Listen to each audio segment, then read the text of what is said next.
This is Cynthia Toet, your TV host for Your Hidden Love Story.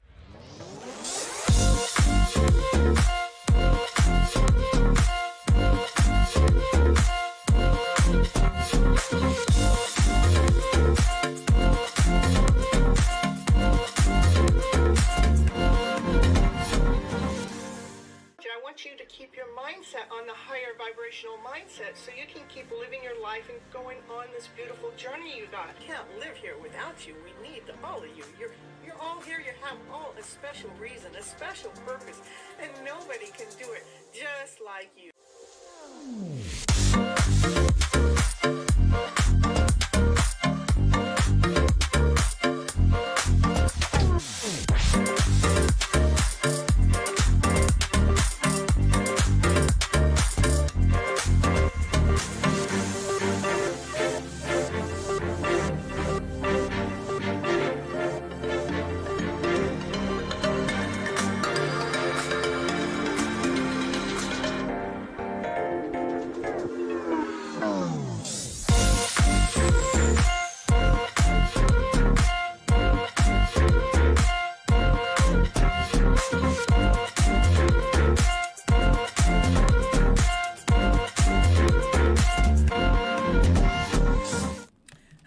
Hello everyone, this is Cynthia Toet, your TV host for Your Hidden Love Story. We're on episode 2124, and tonight's going to be a little bit different. Tonight we're going to pull the curtains back, and many of you guys know me as Miss Gypsy, the tarot card reader, and others know me as Miss FlipIt, your happiness, love, and relationship coach. But tonight we're going to be meeting the creator behind it all. The title of the show is called The CEO of Me, The Blueprint. I don't know why my throat's getting all like this right before as I start talking, but that's just the way it is, you guys. So, yeah, we're going to talk about why I go live, why I wrote my book, what training shaped me, how tarot came into my life, and what it really means to be a CEO to me. Because here's what I believe. You cannot lead others until you have learned to lead yourself. And everything I do, from the coaching to readings to the show, comes from one mission. And that is from flipping your emotional story around to better. Where we stop reacting to our emotional self, and we start leading it and guiding it. So if you're ready to step into ownership of flipping your own life story, type in CEO in the chat right now. In the meantime, I have Raquel. She's going to be sending me messages. She's kind of like interviewing me on the spot. So as she sends these messages to me, I'm going to answer her questions about what it is to be a CEO to me.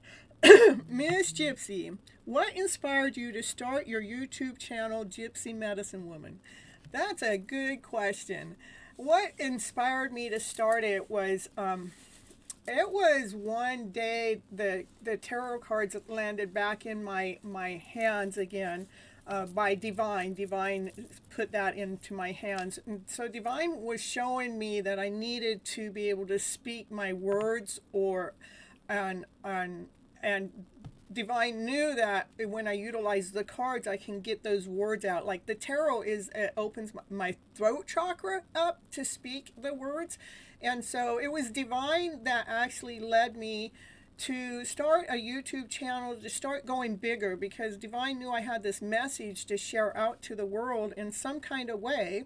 And getting a YouTube channel was, my start. How can I go bigger when I'm just around a few amount of people on a regular basis? How can I go bigger? So I was kind of led and guided. So All right, that's amazing, Miss Gypsy. I'm going to get my peer support specialist certificate. Perfect, perfect. It's really important for us to do things. I do have my certificates too.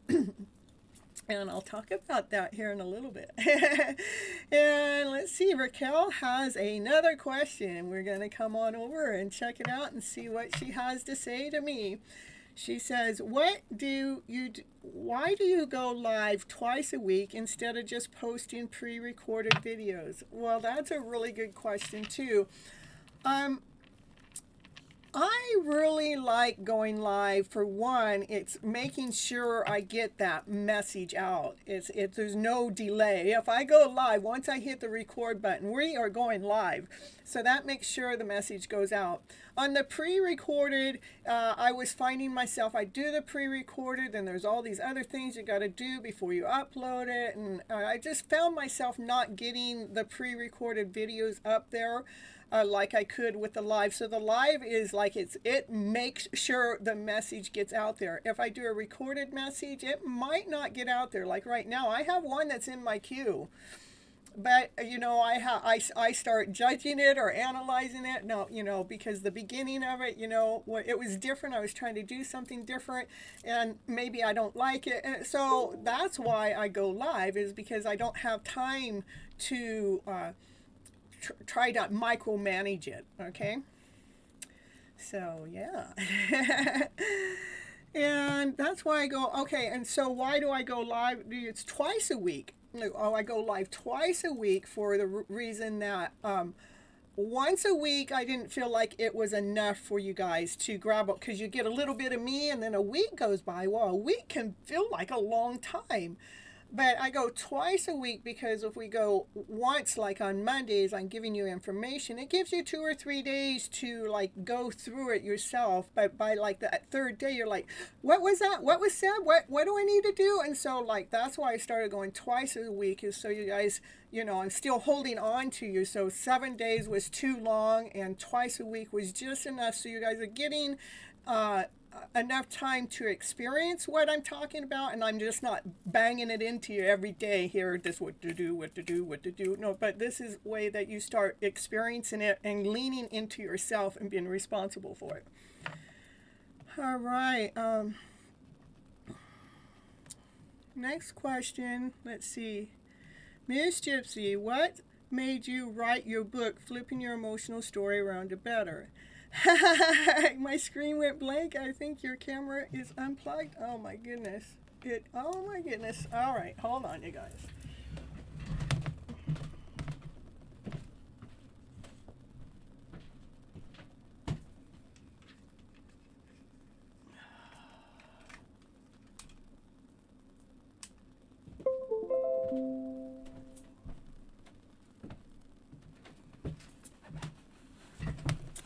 I don't know why that happened. So we are having a lot of rain and even getting a little snow. We don't normally get snow here. I meant not snow that we can see. It's all right. Camera is working again. Yeah. I'm sorry about that, you guys. So let's see. So actually the book became the baseline of everything I teach online. Rather it is my coaching services, or rather it's my tarot card readings, or rather I'm going live. My book is the essence of it all. It's my baseline. That's my foundation. That's what I build off of. So everything I'm doing is really, my book is the start. And the book also gave me authority. And I didn't just write the book. I actually was in a program called Book to Fortune, which they helped lead me and guide me how to get the book. And what happened when I started doing the book, it was really cool, is I had a lot of the pieces of the book already put together, because I was already trying to put the book together. But once I took the course with the credentials, it allowed me to get everything in the proper order and to get the mission done. So having a coach really made the final work happen.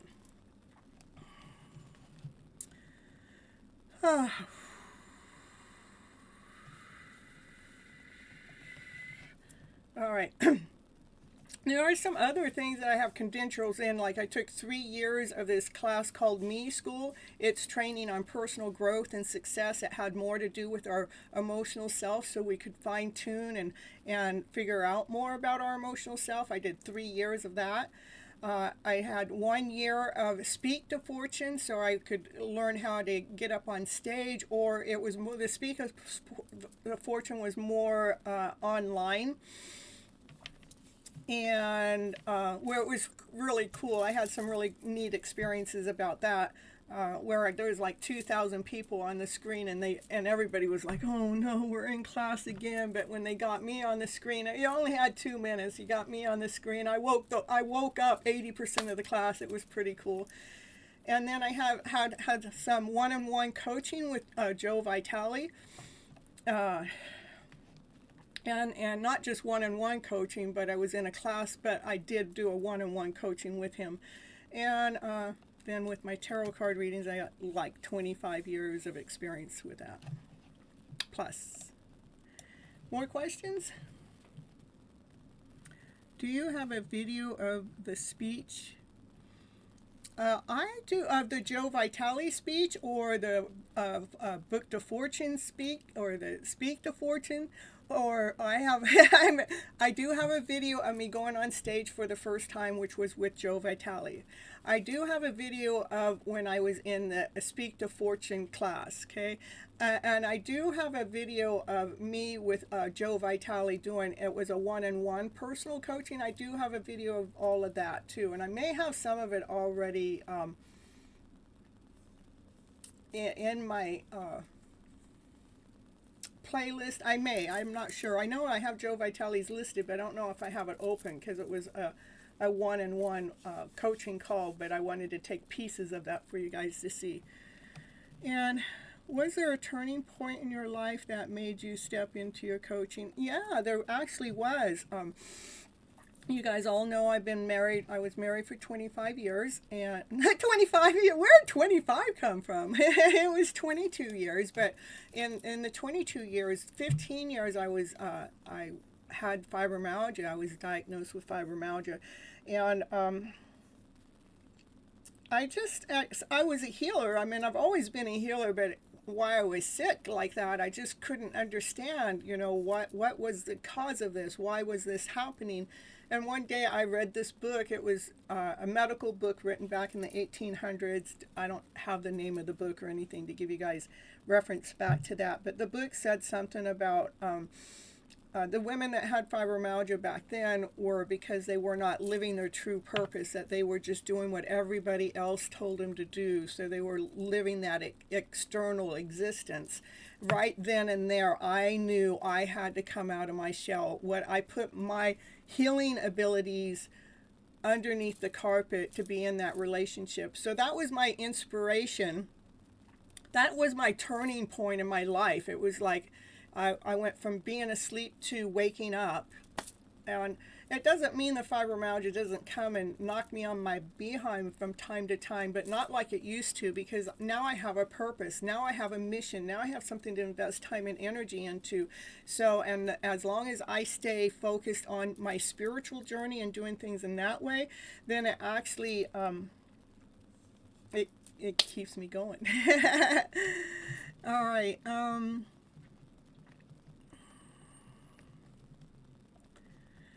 What does it mean to be a CEO of me, actually? What does it mean to me? What it means to me is I took responsibility of me. No more was I allowing the external world to define what I was going to do next. So I started, what is it that I like to do? One of the things is I like being on the computer and working with the technology stuff. I like sharing with people how to flip you guys' emotional story around. How do we change that?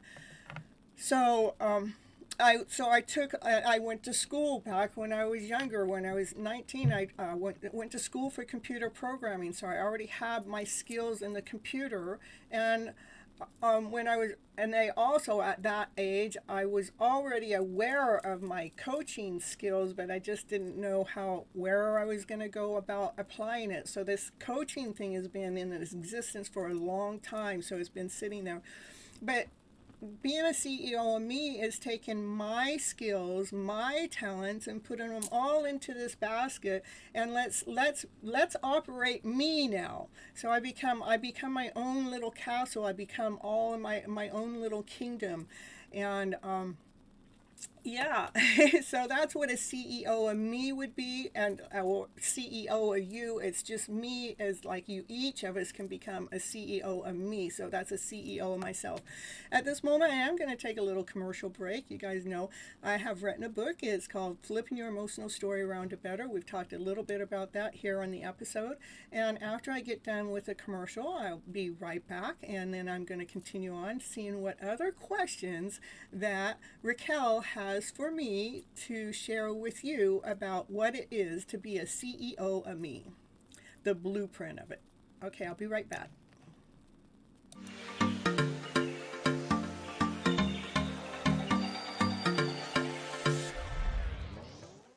And it's commercial break time.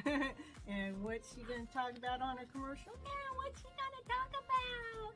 She's going to talk about, did you know that Cynthia Toet, she's an author. She wrote a book this year called Flipping Your Emotional Story Around to Better. Yes, that's the book that she wrote, and it is on Amazon. It is an ebook and a hard copy, whichever you prefer. Go over there right now and grab your copy right now to see what it's going to take to flip your emotional story around to better. Okay, back to the show now.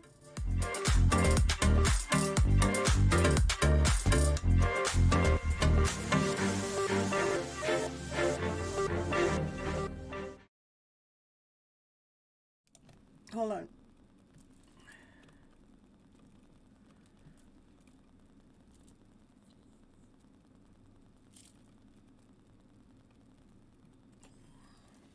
All right, you guys. All right, and yeah, for this next question, I kind of a little bit answered some of that already. With what kind of training certificates I have. I do have 3 years of certificates with a me school, and that training was on personal growth and success and learning how to become a coach also.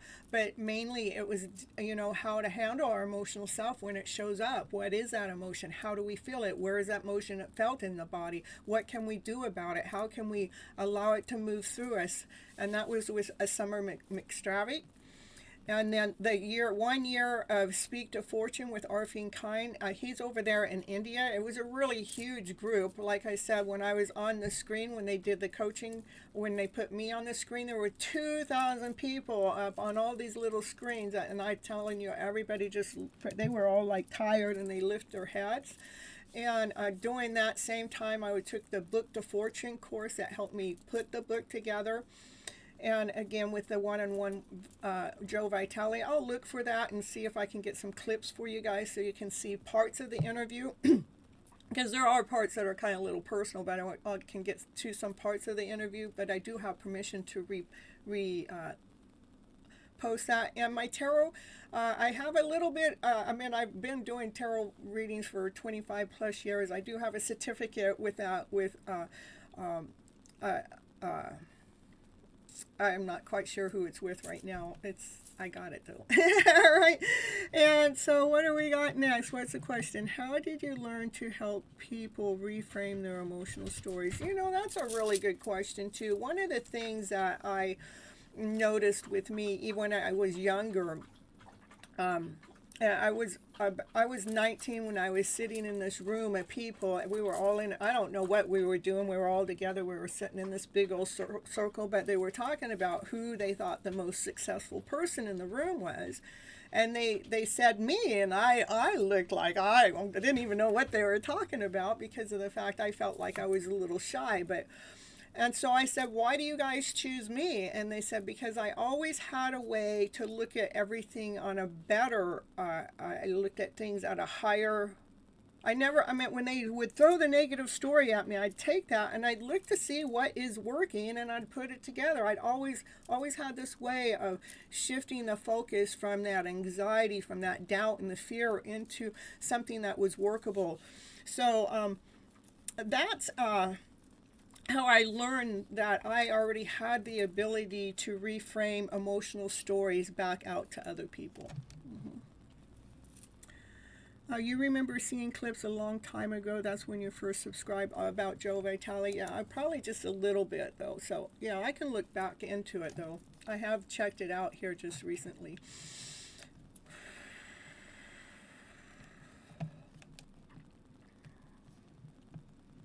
I'm great at flipping the stories around to better. It's just a knack, you know. Sometimes I need someone to do it with me too, you know. Every once in a while, some of that old way will slip out, especially if I'm hanging around with others that are from that other way of speaking, and I might end up speaking that too, and then they may catch me, catch me off guard. But I'm not a perfection. I'm just really good at what I do. So. What makes your coaching style different from other relationship coach? I think mine, I feel like one, it's not like it's this way or no way. It's got to be 1, 2, 3, 4. No, I take each one of you as an individual. Let's see where you're at right now. Because I want to take you from where you're at so we can go forward from where we're at. I don't want to go back from in other time periods where I want to take you wherever you're at emotionally right now, and let's work with that. Let's take your stories and let's see what that story is, so I can, you know, see where the hiccup is going on in the story, so we can reframe it. So I feel like I'm different in that way, because every single coaching program I have taken, you have to follow the standards. You have to do it this way. No, you can't do it that way. You have to do it this way. So I feel like I'm a little bit more flexible, because I don't believe that we all learn the same way. We all learn differently.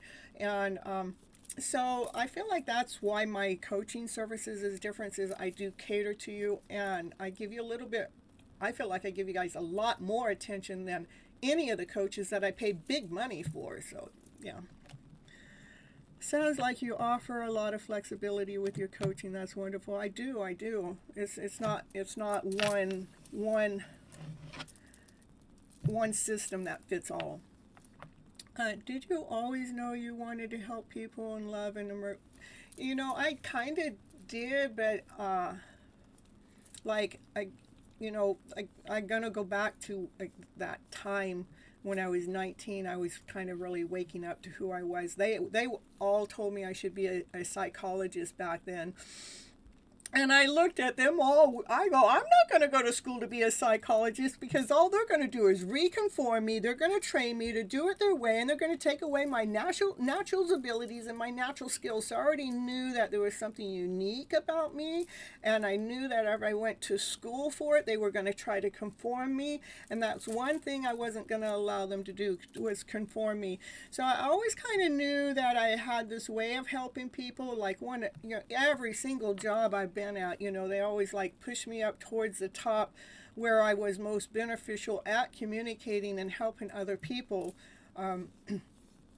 So this communication has been probably a high up there on my skill level, but it's not because it's not sophisticated.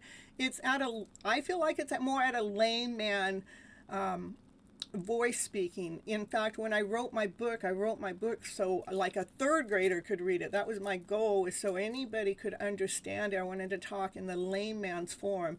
No big words or big categories, or you have to look this up to figure that out. So, yeah.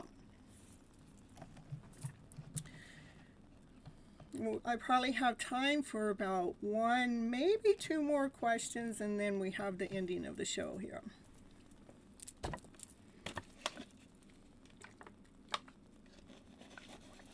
Of course, anybody could put a question in there, but we got 5 minutes left, you guys. So,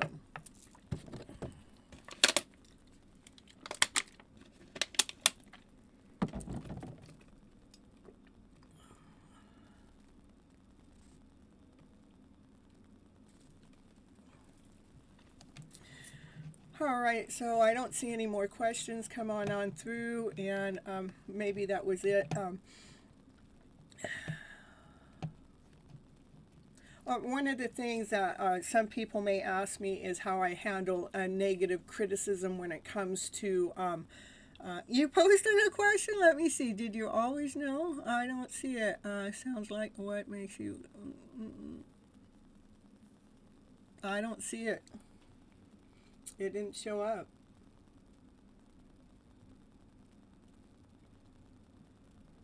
That's weird. Oh, let's see. Lucy says, I'm just grateful that Divine brought me to you when I thought I was going to break from a heartache. Oh, you do amazing work, Cynthia. Oh, thank you. I asked about how you got into tarot. Oh, okay. How I got into tarot? Well, that was a whole nother story. I was living in Missouri, Arkansas back then. Not Missouri, Arkansas, Missouri, Little Rock. No, not even Little Rock. I was living in Missouri. Let's just put it that way.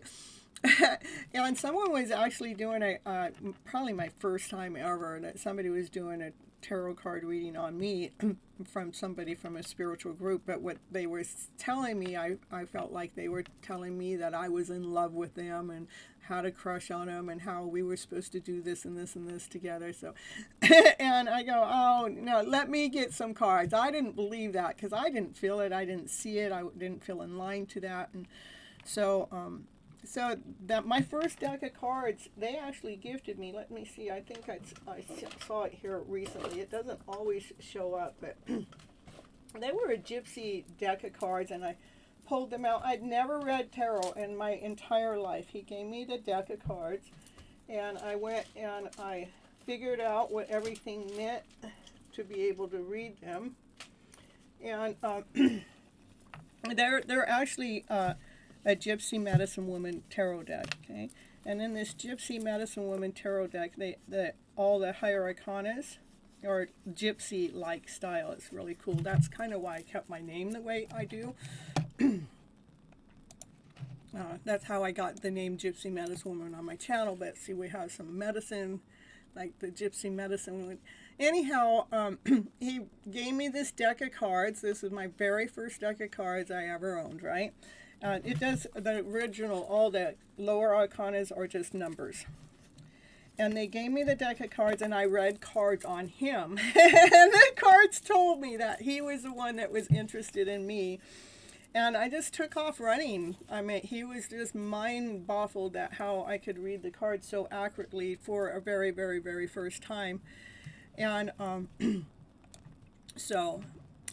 yeah, let's answer that question. How do I handle negative situations? One of the things is Divine has led me and guided me to do the work that I'm doing. So that's my backbone, is I don't have any question about it. And two, it's always like, even as I've been reading the cards, even at the beginning of me reading the cards, like I had this really tough guy that he's no way you're ever going to read my cards, but he sat there and watched me read 3 of his friends' cards, and he was mind-blowing. And when his cards came out, 7 of the cards were extremely negative, but how I worded it back, because I'm misflipping, I'm seeing what is it that soul needs to know about their life situation so they can grow from that, so they can learn from that. So I already know that my tarot readings are one of growth. They are one of wisdom. They are one to nurture you. They're one to expand you. And they're not one to make you be afraid or fear. So when somebody comes in a negative mindset, like if somebody comes in and starts criticizing me, say they're a God person that are coming in and criticizing me about me doing something evil, first I let them know God will never shame me. And so how dare you come in and shame me on my channel, because God doesn't operate that way. God operates from love and above, right? And 2, God is the one that led me and guided me to be here on this channel. Let's see, lastly, what legacy do you want to leave through the work? I just want to, like the beginning, even before I even started reading tarot, I was into the Louise Hay stuff. how to heal your life. I've always been into the healing and the herbs and the crystals, and but it was Louise Hay that kind of inspired me, how she went bigger to let the world know how to live a healthier and happier life, and how we didn't need to allow our emotions to run the show, and how our emotions cause illnesses and diseases within. And so I would always want to have that same kind of legacy, just like really want to get that message out. Don't let fear or doubt or insecurity control us and rule us, because that first stops us and blocks us. And let's claim that we are on the right path, going in the right direction. We're not too late. We're not running slow. We're right on time. So my legacy would be to have that same kind of thing that, others that have gone out there to help the world, mine would want to be that too. And when I first subscribed to you, I had more negative and sad cards due to the heartbreak, but you have helped me grow in such a way. Well, I'm so happy I've been able to help. All right, you guys, thank you so much. Here, we're going to do my little ending spiel. There's a saying coming from the field of dreams: if you build it, they will come. But here, what I have learned, it's not just building it and hoping that people will show up. It's to build something that's in alignment with you. To build something that you're constant with, that you're consistent with. To build something rooted in truth. What you believe, what's true to you, because that's what brings the strength in. Brick by brick, lie by lie, lesson by lesson, that's what I've been doing. Flipping your emotional story around to better. Stepping into my CE mode. Choosing emotional leadership over emotional reaction. Foundation.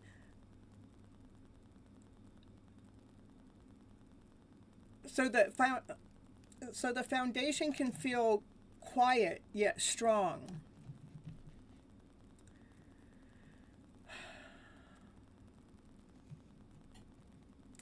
Building the field of dreams so they can feel like you're speaking to before the crowd arrives, that they can already feel that you're coming. But to harvest I don't know. Hold on, you guys. I'm just waiting for the people to come. I'm not chasing. I'm just putting myself out there. I'm not chasing. I'm not pursuing. I'm just being consistent. I'm being repetitive. I'm being constant. I'm sharing the lessons. I'm building something worth arriving to. So tonight isn't just about my journey. I just wanted to share my journey to help you guys, to show you. It's about showing you what's possible when you decide to become a CEO of your own life. You get to run it. You get to rule it. You get to make your decisions. You get to decide if you're going to do this or you're going to do that. You get to decide if this is working for you or if that's not working for you. You get to be the boss of you. That's what's really cool. But on a deeper level, becoming a CEO of you requires understanding your emotional patterns, your love story, and the subconscious scripts that you've been living by. That's why in the after show, Revealing Your Hidden Love Story, we go deeper. So you guys can start to find who you truly really are without the emotional story, without the emotions running the show. We get to uncover emotions to reshape you, to shape your new relationships. So the next relationship you get into, you're getting in there more whole, more complete, not confused. You're not getting in there just from an emotional spark.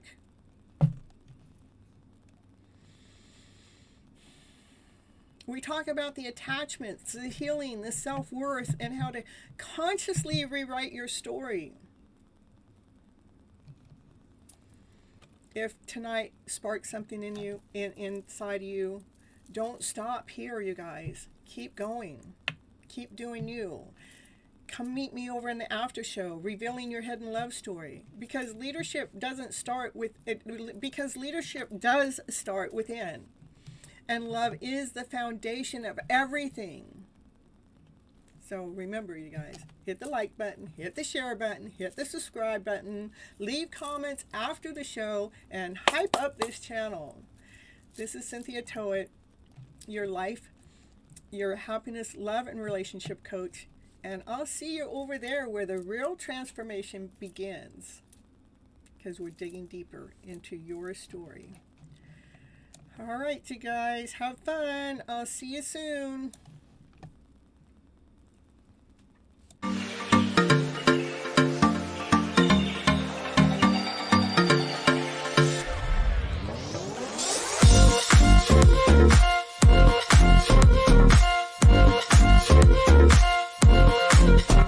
you.